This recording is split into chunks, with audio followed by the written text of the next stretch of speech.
আসসালামু আলাইকুম। এখন শীতকাল, ভাজা পোড়া খেতে কে না ভালোবাসে। তাই আমরাও বাইরে না খেয়ে ঘরে আয়োজন শুরু করেছি বাঁধাকপি দিয়ে পাকোড়া তৈরির একটা চেষ্টা। বাঁধাকপিগুলো কেটে নিলাম, পেঁয়াজ দিলাম, হলুদ মরিচের বাটি তো এখানেই রয়েছে, আর এই হচ্ছে বেসন। এখন এটাকে কাঁচামরিচ এবং অন্যান্য উপকরণ দিয়ে একটু মিক্স করে তারপরে এটাকে আগে আমরা তৈরি করে নিব। তারপর ভেজে ভেজে কিন্তু পাকোড়াগুলোকে তৈরি করার চেষ্টা করব। তো কে কে পাকোড়া খেতে ভালোবাসে তা অবশ্যই জানাবেন। আর অবশ্যই ভিডিওটি সম্পূর্ণ দেখবেন, ভালোবাসা দিবেন, ভালোবাসা নিয়ে যাবেন, গঠনগুলো কমেন্ট করবেন এবং চ্যানেল সাবস্ক্রাইব করতে একদমই ভুলবেন না। সঙ্গেই থাকুন, পাকোড়া তৈরি প্রস্তুত প্রণালীগুলো দেখতে পাবেন। লবণ নিলাম, নুন মানে নুন বা লবণ যেটাই বলি না কেন সেটা নিলাম।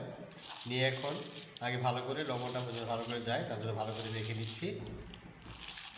সাথে ছোটো টিপস ব্যবহার করি, যেটা আপনারা অনেকেই জানেন। আমরা হয়তো অনেকে বাঁধাকপি পাকোড়া তৈরি করার পরে হয়তো সেদ্ধ করে নেন, আমরা সেটা সেদ্ধ করবো না।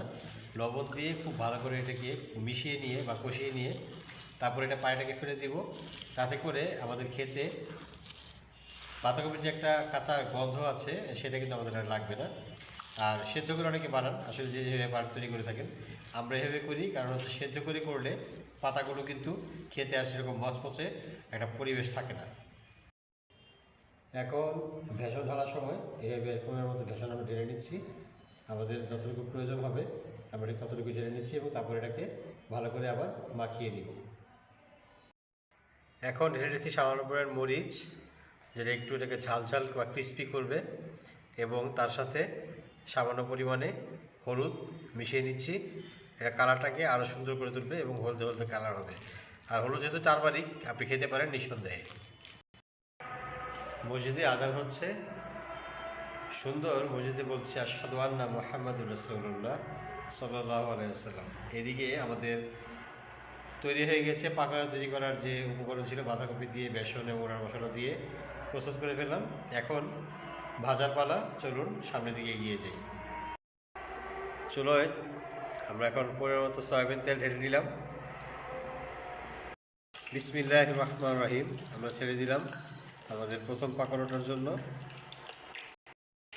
কি দারুণ ভাজার শব্দ, মচ করে শব্দ করছে। তো একটি ভাজা দেখেই ক্ষুধা কিন্তু বাড়তে শুরু করলো। কখন হবে আর কখন খাবো, গিন্নি একটু তাড়াতাড়ি করবো। এখন পর্যায়ক্রমে অনেকগুলো করে ছেড়ে ভেজে নিব। মজার পাকোড়া একটা টেস্ট করলাম, খুব ভালো লেগেছে। এখন এক এক করে দিয়ে অনেকগুলো একসাথে ভেজে নিতে হবে। প্রথমে একটি দিয়ে আপনারা অবশ্যই খোলাটাকে ইজি করে নেবেন যেন পরবর্তীগুলো আর লেগে না যায়। এটা হচ্ছে রান্নার একটা সুন্দর গোপন টিপস, আপনাদেরকে বলে দিলাম। তো অবশ্যই আবারও বলছি, সম্পূর্ণ ভিডিওটি দেখবেন, চ্যানেলটি সাবস্ক্রাইব করতে ভুলবেন না, আর গঠনমূলক কমেন্ট করবেন।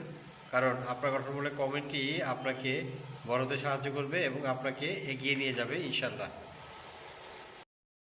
আমাদের পাকোড়া বানানো প্রায় শেষ। এখন সবগুলো পাকোড়াকে একসাথে করে মজা করে খেতে বসবো। তারপরও আমাদের সঙ্গেই থাকুন ভালোবাসা নিয়ে। আবারও বলছি বিদায় বেলা, অবশ্যই সাবস্ক্রাইব করবেন, আর পেজ থেকে দেখলে পেজটি অবশ্যই ফলো করে দেবেন। ভালো থাকবেন। এখন পরিবেশনের পালা। আমার স্ত্রী, আমার গিন্নি, আমার জানেমান, জানে জিগার, জানে বাহার এখন পরিবেশন করছে মাই জেপি।